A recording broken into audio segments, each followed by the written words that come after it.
Ես ողջունում եմ մեր բոլոր ռադիոլսողներին եւ ռադիոդիտողներին, դուք միացել եք Գործարար ալիքին տաղավարում, սկսում ենք հարցազրույցը։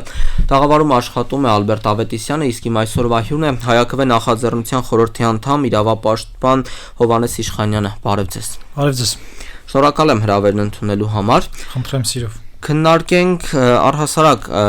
Հայաքվե նախաձեռնությունը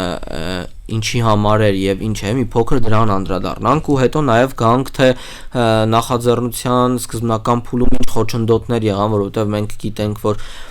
սահմանադրությամբ սահմանվում է հստակ ժամկետ, հստակ ստորագրությունների քանակ ազգային ժողով մուտք անելու նախաձեռնությունների դեպքում ու նաեւ եղել են սահմանափակումներ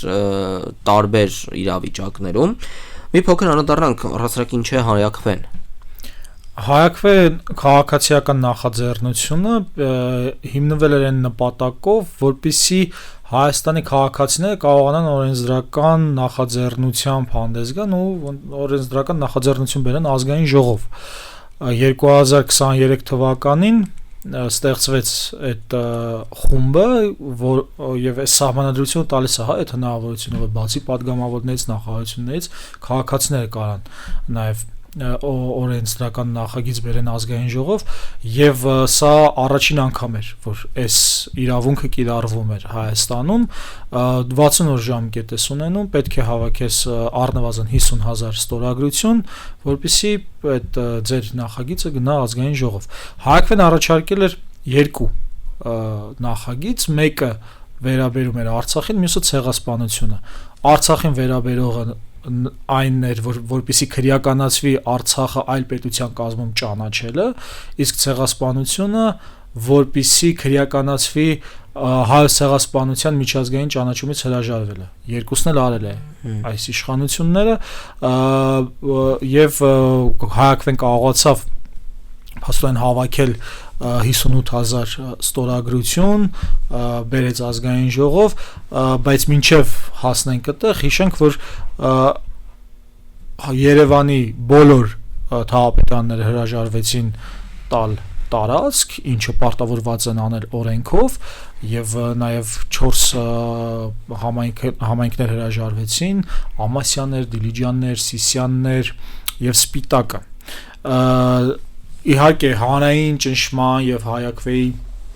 աշխատակիցների աշխատանքի արդյունքում հնարավոր եղավ բացատրել, որ չեք կարող պարզապես չտալ եւ որոշ ժամանակ հետո տրվեց այդ տարածքները, բայց արդեն տեղեր կային, որ գրեթե 20 օր փաստորեն այդ տարածքները չէին տվել։ Մյուս խոչընդոտները այն էր, որ տարածքները տալիս էին անբարենպաստ տեղեր, օրինակ լինում էր, որ քաղաքից հեռու էին տալիս կամ տալիս էին ինչ-որ 5-րդ հարկում անբարենպաստ պայմաններում ու փաստորեն քաղաքացիների ընտրական իրավունքը այսպիսով խախտվում էր, հա, արդեն ասացինք այդ տարածքները չտալով արդեն խախտվում էր, մի հատ էլ այսպես էր խախտվում։ Հաջորդ այն էր, որ падգամավորները փաստորեն ժողովրդավարական ուղիղ ժողովրդավարական process-ը նսեմացնում էին, վարկաբեկում էին։ Մասնավորապես հիմա էկոնոմիկայի նախարարը դարձել Գևորգ Պապոյանը, ինքը էլի падգամավոր կար, կին падգամավոր էր Արփիեր կարծեմ, մի հատ հայտնի աղավնիով այդ նկարն են շատ տարածում։ Հա, իրենք ոնց են նսեմացնում են, իբրև թե բան են անում, Հայաքվեն պատերազմ է հրահրում, այսինքն ժողովրդավարական process-ը քո երկրում գեներացնել, իրենք կոչում են պատերազմ հրահրել, կամ իրենց քարոզիչների միջոցով նույնիսկ սպառնում էին, հա, մի հատ կա, որ չգիտես ինչու լրատվամիջոցները ներկայացնում են մարդուն որպես քաղաքագետ, բայց քարոզիչը, որը ասում էր, որ պետք է ովքեր որ ստորագրեն, պետք է այդ մարդկանց տանել բան, առաջնագիծ պատերազմ կամ բանակում, ինչը նախ սկսենք նրանից, որ բանակը պատերազմ գնալ դա պատիժ չի, դա պատիվ է, այնուամենայնիվ իրենք այս մեթոդը կիրառում էին, որպեսզի սպառնային։ Նաև հարձակումներ են եղել, մասնավորապես Մարտունիում է եղել հարձակում, որտեղ հարձակվել էին եւ թղթերը ուզում էին վնասեին, բարեբախտաբար կարողացան այդ կանխել, ինչպես նաև կար տեխնիկական օրենսդրական խնդիրներ, որոնք սահմանափակումներ էին անում, օրինակ 60 օր ժամանակատրված, շաբաթ կիրակի օրը տոնորերը դուրս են գալիս մեջից եւ սա էլ է որոշակի Այնտեղ ես օրերը նշեմ, որ մեր լսողներին էլ ավելի համապարփակ ինֆորմացիա հասնի, համայնքները ուշացրել են ստորագրահավաքի տարածքների տրամադրումը Երևանում 9 օր, Դիլիջանում 6, Սիսիանում 16, Սպիտակում 19, իսկ Ստեփանավանի քաղաքապետը ինքնակամ կասեցրել է ստորագրահավաքը։ Սա ինչ հետևանքներ է առհասարակ ունեցել այս մարմինների համար հետագայում։ Հայաքվեն դիմել է իրավապահ մարմիններին այս դեպքերով, որևէ արդյունք չկա, ոչ մեկ պատասխանատվության չի ենթարկվել։ Այսինքն արձանագրենք, որ Հայաստանում խախտվել է քաղաքացու ընտրական իրավունքը, նաև բռնություններ են տեղի ունեցել եւ որևէ պատասխանատվության չի ենթարկվել ու մենք սրա հիման վրա իհարկե զեկույց ենք ներկայացել այդ ՄԱԿ-ի համընդհանուր այդ պարբերական դիտարկմանը, հա, որ այսինքն դատախազությունը, քննչական կոմիտեն, ոստիկանությունը անարձագանք են կարելի ասել։ Հա, կարելի ասել նախաձեռնության խախտումները։ Որևէ բան չեն արել։ Իսկ միտումնավոր արհեստական խոչընդոտները, սրանք ինչին են միտված, ում կողմից են դա արվում, առհասարակ քաղաքացու դեմ հանելը, խոչընդոտները ոնց է դրսևորվում, որ քաղաքացին ինչպես պիտի հասկանա, որ սա խոչընդոտ է։ Հարցը թե ինչի են խախտվում քաղաքացու իրավունքները, ինքը քաղաքական դաշտում է։ Իսկ քաղաքացին ոնց պետք է իմանա իր իրավունքը խախտում են, սա արդեն ավելի շատ հայաքվեի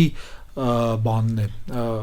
գործառույթն է, բացատրելը, ցույց տալը, որ քաղաքացու իրավունքները խախտվում են, հատկապես որ սա կատարվում էր առաջին անգամ, հա,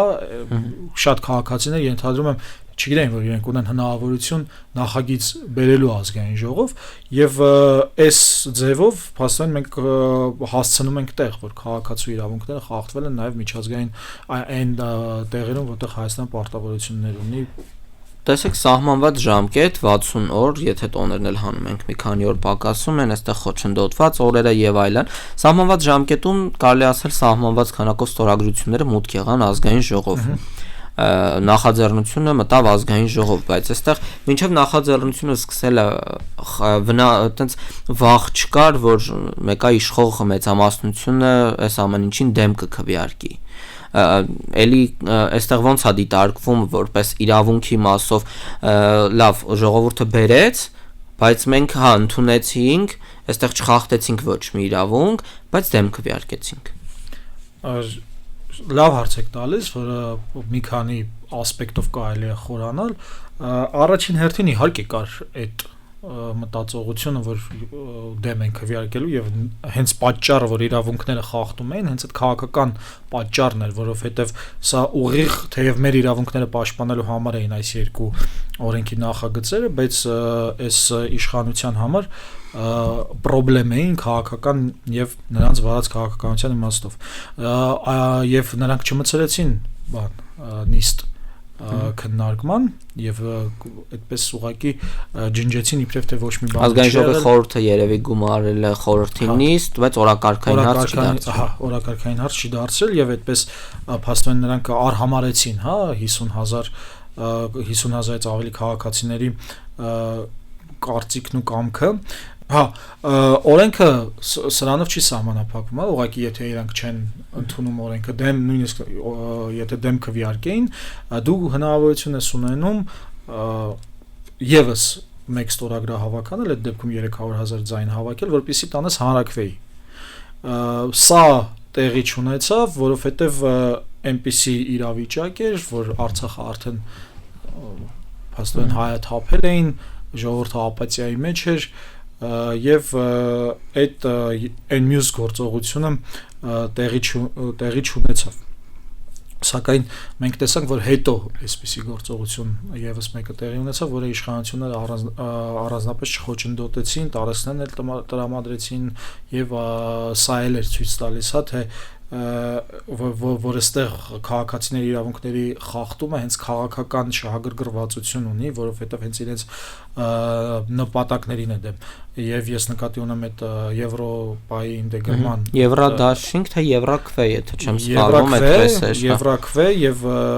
կարելի է ենթադրել, որ հայաքվեից նաեւ անունն էին։ Սա այստեղ էլ շատ հակասական ու հետաքրքիր ասպեկտներ կան, որ Եվրաքվեն, երբ որ ստորագրահավաք արեց, մուտք եղավ ազգային ժողով, նիստում քննարկվեց, Եվրոպական միությանը մերձեցման եւ մոտեցման օրենք ընդունվեց անգամ, բայց այս վերջում ազգային ժողովի թե արտաքին գործերի նախարարը Արարատ Միրզոյանը հայտարարում էր, որ մեր օրակարգում դեռ Եվրոպական միությանը անդամակցելու հայտ ներկայացնելու հարց չկա։ Այստեղ հակասում է այն խնդրին, որ ազգային ժողովը երկրի խորհրդարանը քննարկում է մի հարց, որը կառավարության արտաքին գերատեսչությունը կարելի ասել հերքում է։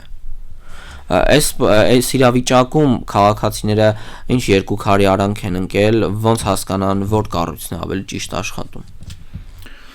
Քաղաքացիները իրականում ընկել են այս իշխանության քաղաքական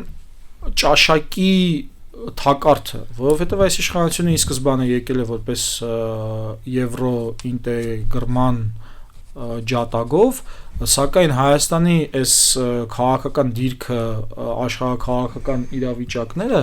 ինքը բերում է, բախում է անվտանգության խնդիրների հետ։ Եվ քանի որ աշխարհում այս պահին եվրո ինտեգրումը ոչ թե նշանակում է եվրոպական արժեքներ կրել, եվրոպական տնտեսության անդամ դառնալ եւ այլն, զուտ նշանակում է հակառուսականություն, այս պայմաններում նաեւ Ռուսաստանի ծանոթ արձագանքները գալիս են, որ խնդիր է առաջանում, այսինքն եթե դու Եվրոպան զուտ ընդունում ես որպես հակառուսականություն, դու գալիս ես ինձ թշնամի ես դառնում։ Ու Վրաստանն էլ չէ, այդ նույն խնդրի առաջ կանգնեց, որտեվ փաստորեն ինչպես է այս իշխանությունը հայ ազգին անընդհատ պառակնում տարբեր թեմաներով, այդ նույնն էլ աշխարհաքաղաքական ռազմավարության մեջ է, աշխարհը պառակտում են եւ բան են տարբեր երկրների դեմ են ուղարկում։ Ու այս պայմաններում, երբ որ ասենք Ռուսաստանը հաջողություններ է գրանցում Ուկրաինայում եւ Ամերիկայում փոփոխվում է այն ավանդական կուրսը, որը տանում էին դեմոկրատները հակառուսական եւ այդ եվրոպական այդ տանիքը, որ կար ամերիկյան վերանում է եւ Եվրոպան ինքն էլ է փոխվում, օրինակ ասենք Իտալիայում, Հունգարիայում, Սլովակիայում գնում են այդ process-ները, Նիդերլանդներում, Գերմանիայում ավելի այդ պահպանողականներն են գալիս, որոնք ընդունում են ավելի Ռուսաստանի հետ համագործակցության իրավիճակը։ Ու այստեղ այս իշխանությունը զրկվում է, նույնպես զրկվում է այդ իր տանիքից, այդ եվրոպական տանիքից, այդ հնարավորություններից։ Այդ քաղաքական հնարավորությունը Ռուսաստանից այդպես փոխվելու նվազում է, որտեղ առաջանում է իշխանությունը պահելու խնդիր։ Որտեվ եթե տանիքից զրկվում ես, իշխանությունը չես կարող պահես, ու այդ պայմաններում դու արդեն ստիպված ես մերձանալ Ռուսաստանի հետ, ինչը մայիսի 9-ի այդ բանով մենք տեսանք, չէ՞, գնաց Ռուսաստան, այնտեղ մասնակցեց համաշխարհային պատերազմի հաղթանակին, հայրենական պատերազմի, ու հետո նաև եղավ արձագանք, արդեն Լավրովը եկավ ու եղավ արձագանքը արտաքին գործերի նախարարության կողմից։ Եվ սա ցույց է տալիս, որ հենց այս պայմաններում, աշխարհի փոփոխման պայմաններում եւ քանի որ իրենք կորցրել են Հայաստանում ամբողջ իրենց կապիտալը վստահության, ժողովրդի կապիտալը կորցրել են, ամենամեծ կապիտալը դա է, մնացել է ուժայիններով են իրենց պահում ու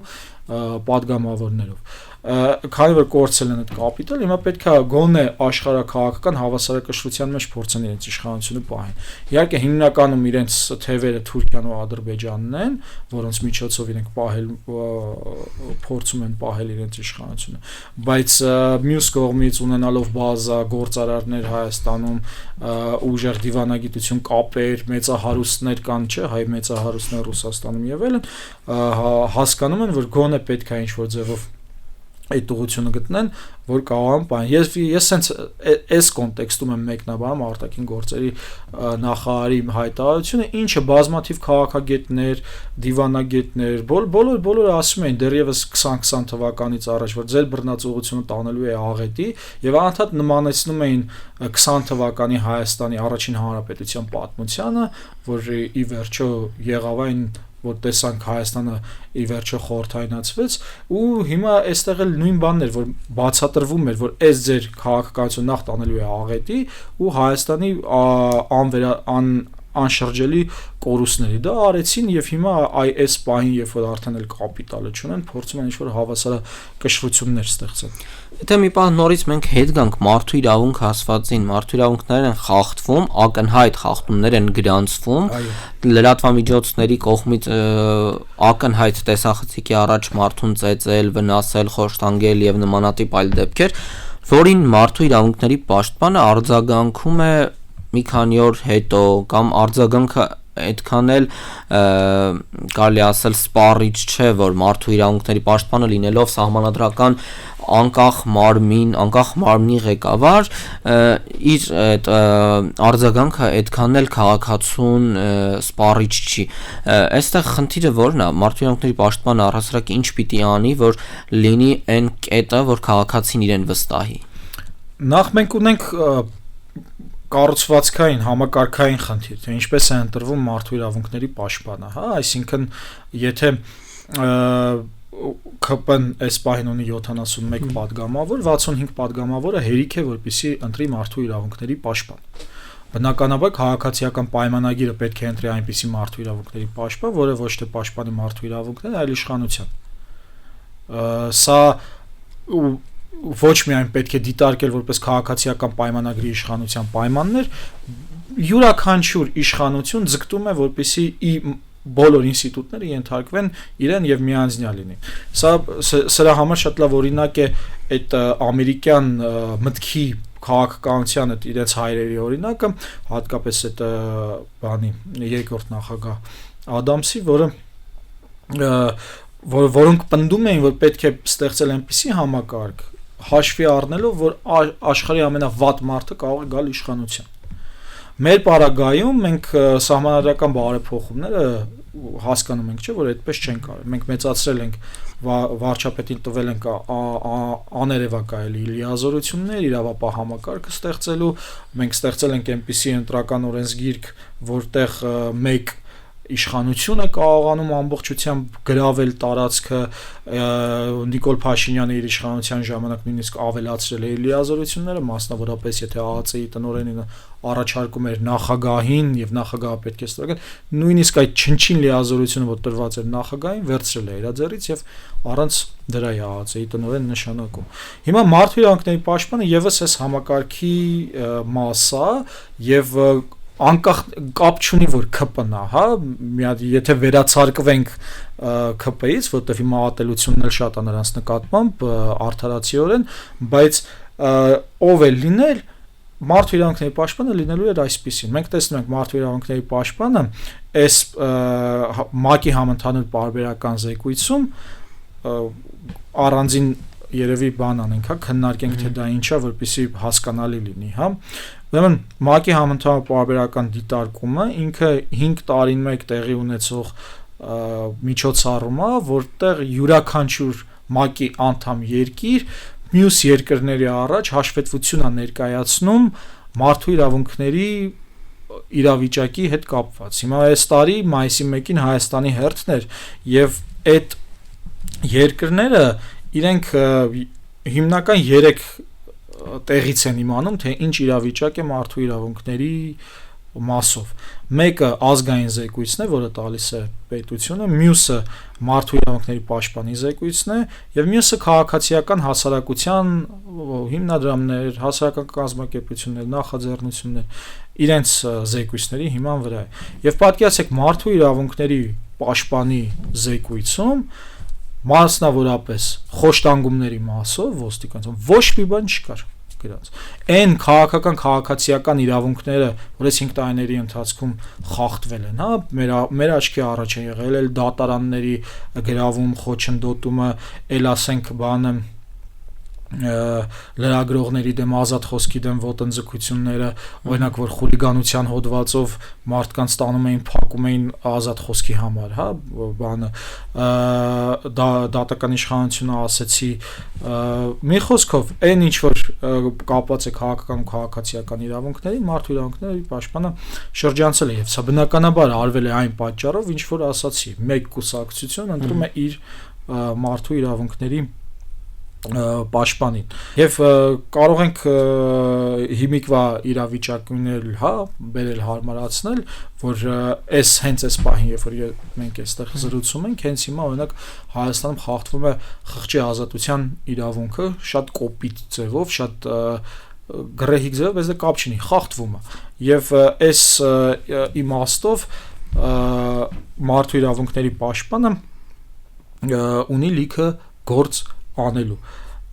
մենք երբ որ այս ասուլիս տվեցինք ու հայտնեցինք որ մարդու իրավունքների պաշտպանը այս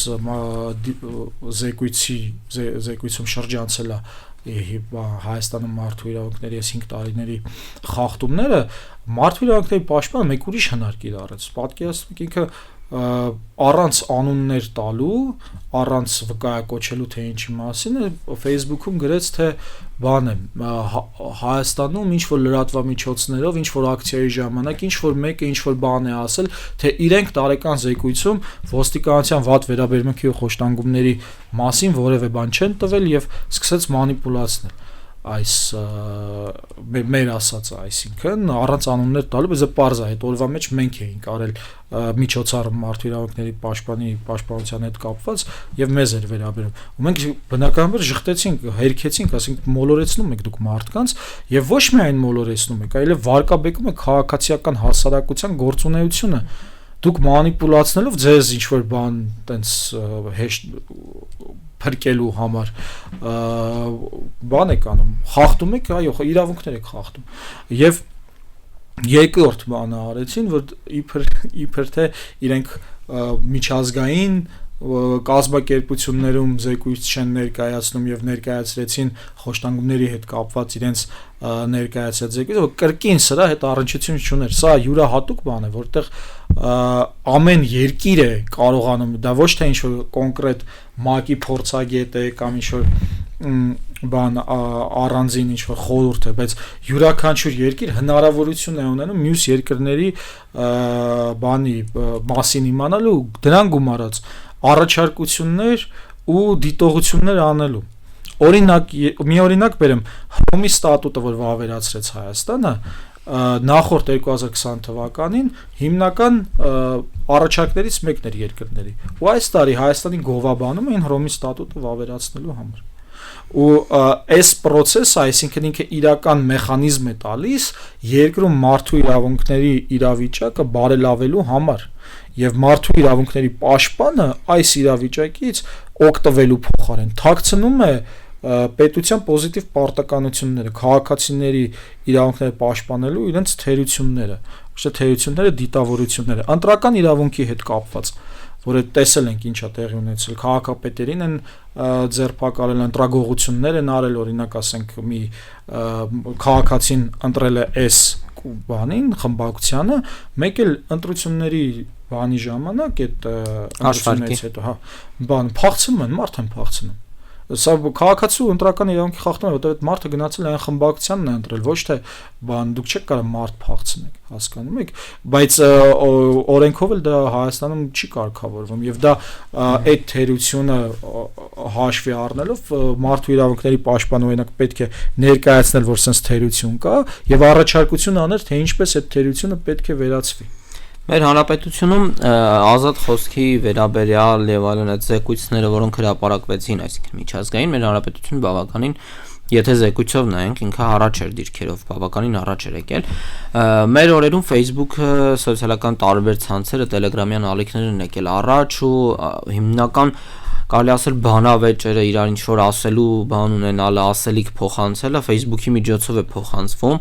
Վերջին շրջանում բավականին ակտիվ է վարչապետը, նախարարները, կարելի ասել ամեն մեկը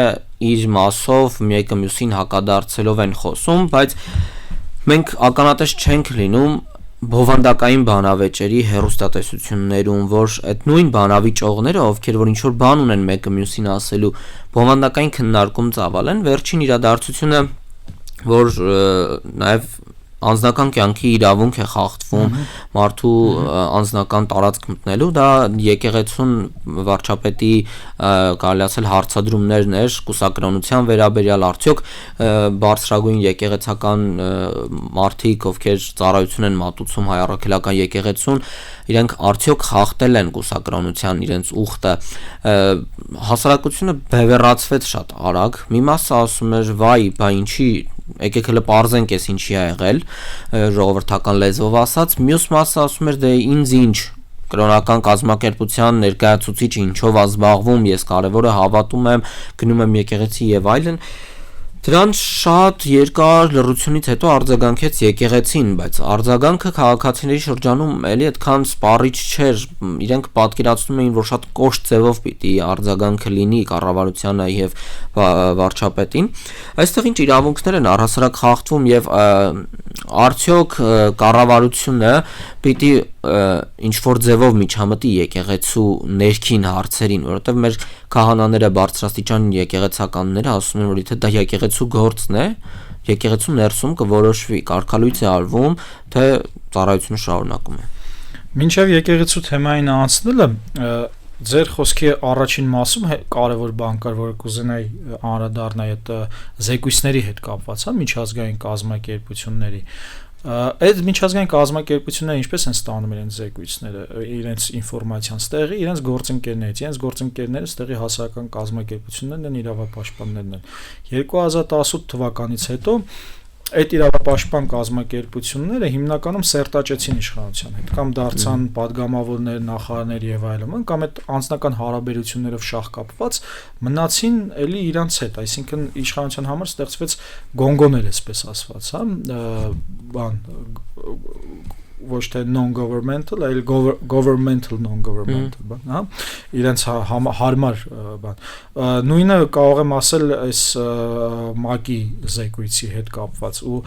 երբ որ ես այնտեղ էի, այդ դեպքը տեղի ունեցավ, երբ որ թաղապետը մասիվի թաղապետ հարցակվել էր բանի բլոգերի վրա, ու ես այնտեղ գործընկերներին ասացի, պատկերացնում եք, sense բան է տեղի ունեցել, ու այդ մարդիկ Եվրոպայի ինտեգրման համար բան էին անում, ստորագրահավաք էին անում, իրենք իհարկե այտենց բանով ժողովրդավարական դեմքով ապշեցին դրանից, բայց սա պետք է հասկանանք, հա, որ բացի այդ աշխարհաքաղաքական դիսկուրսից, որ ֆինանսավորման աղբյուրները որտեղից են իրավապաշտպանների եւ այլն, բայց կա նաեւ այդ կարևոր բաղկացուցիչ մասը, որ այդ դաշտը դուրս է մնացել, իրավապաշտպանական դաշտը ոնց որ հանվել էր եւ հիմա ոնց որ նոր փորձում են վերականգնել դա։ Հիմա գանք եկեղեցու մասին, քաղաքական դրդապատճառները մի կողմ թողնենք, որովհետև մենք փորձում ենք ավելի այտենց օրենքի եւ իրավունքի մասով քննարկել այսօր, ինչ է խախտել ԿՊ-ն այս ամեն ինչը անելով։ Նախ Հայաստանի խղճի ազատության եւ կրոնական կազմակերպությունների մասին օրենքով 17-րդ հոդվածով պետությունը իրավունք չունի խառնվելու որևէ կրոնական կազմակերպության եւ եկեղեցու ներքին կյանքին։ Քաղաքացիական պայմանագիր կուսակցության անդամները, երկրի վարչապետ, ամենաբարձր մակարդակով, հա, բոլորը պնդում են, որ պետքա կաթողիկոսը փոխվի։ Բայց դուք ով եք, որ որոշեք, թե մի կրոնական կազմակերպության առաջնորդը պիտի փոխվի, թե ոչ։ Անկախ նրանից, թե այդ կրոնի մեջ ինչ հավատալիքներ կան, հա, ես մի ուրիշ օրինակ բերեմ, պատկերացրեք, ես Եհովայի վկաների կրոնական կազմակերպության հավատալիքներով, օրինակ արյան փող պատվաստումը ընդունված չի, չէ, արգելված է։ Հիմա ենթադրենք ես բան եմ անում, կրոնական առաջնորդն եմ Եհովայի վկաների, բայց անում եմ դա, արյան փող պատվաստումը ու բանը, վարչապետը իմանում է դրա մասին, ենթադրենք ինքը դա միշտ բանը ենթադրաբար է, չէ, ասում ինքը ապացույցներ չունի։ Եվ իր Facebook-ում դրա մասին ստատուս է գրում։ Բայց այդ պարագայում երևի արդեն հասկացվում է, հա, դե աննորմալությունը ինչ չափա որ պետությունը խառնվում է եկեղեցու գործին։ Ուրեմն սա ամրագրում ենք, որ նախ խախտվել է այդ խղճի ազատության եւ կրոնական կազմակերպությունների օրենքը, սա մեկ։ Երկրորդը խախտվում է պետության եւ եկեղեցու տարանջատման սկզբունքը, այսինքն այս օրենքը խախտելով է առաջանում այդ հետևանքը, որովհետեւ եթե պետությունը տարանջատված է եկեղեցուց, պետությունը իրավունք չունի խառնվի եկեղեցու գործերին։ Եվ ընդհանրապես հակառակն են ասում են եկեղեցին է խառնվում պետության գործերին, բայց սրան էլ պատասխան կա նույն կրոնական կազմակերպությունների հոդվածով 18-րդ հոդվածը, օրենքի 18-րդ հոդվածով կրոնական կազմակերպությունների, այդ թվում եկեղեցու սպասավորները իրավունք ունեն մասնակցել հասարակական եւ քաղաքական կյանքին համահավասար ինչ որ մյուս քաղաքացիները։ Նրանք էլ են քաղաքացի։ Կրոնական կազմակերպության սպասավորները քաղաքացի են եւ եթե նրանք իրենց դիրքորոշումն են արտահայտում քաղաքականության հետ կապված, երկրում պետական կառավարման հետ կապված, լիովին այդ իրավունքը ունեն, եթե չունենային խնդրեմ կլիներ, որտեղ կլիներ հակասություն խղճի եւ խոսքի ազատության, արտահայտման ազատության հետ։ Ինչի իրավունքը չունեն պետական կառավարմամբ զբաղվելու, ասենք, չգիտեմ, նախարարություն ղեկավարելու, չնայած երբեմն շատ ավելի լավ են անում, ասենք, սփյուռքի պարագայում կամ արտաքին գործերի, բայց չմտնենք դրա մեջ։ Ու փաստորեն էս էլ քաղաքացիական պայմանագիր այդ սահմանադրական տարանջատումը պետության եւ եկեղեցի ուրեմն խախտում է։ Հաջորդը դուք ինքներդ ձեր խոսքում նշեցիք, որ անձնական կյանքի, հա, ընտանեկան անձնական կյանքի իրավունքներն են խախտում։ Այո, եւ միավորված բանով մարդու իրավունքների համընդհանուր հռչակագրի 12-րդ հոդվածով է դա սահմանված, որ յուրաքանչյուր անձի կյանքի ընտանեկան կյանքի եւ անձնական իրավունքը հարգելը, ինչպես նաեւ բանով եվրոպական մարդու իրավունքների եվրոպական կոնվենցիայի 8-րդ հոդվածն է, որը նույնպես այնինչ որ անում է քաղաքացիական պայմանագիրը,